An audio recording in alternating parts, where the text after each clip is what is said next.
Сметам дека Македонија заслужува да има човек кој што има став, принцип, интегритет и карактер. Дополнително, Македонија заслужува да има вистински татко на нацијата, кој што не секогаш ќе прави компромиси на штета на сопствениот народ и сопствената држава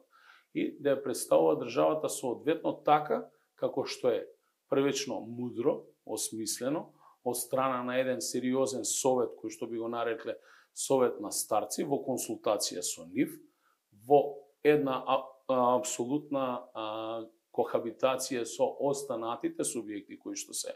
на власт во тој момент, секогаш почитувајќи и опозицијата и дополнително секогаш носејќи ги одлуките кои што си исклучиво од интерес национален и државен на Македонија, македонскиот народ и сите граѓани кои што живеат во оваа држава, а не во интерес на политичките договори и сплетки кои што во континуитет за жал се користат како метод за изнаоѓање на соодветни решенија.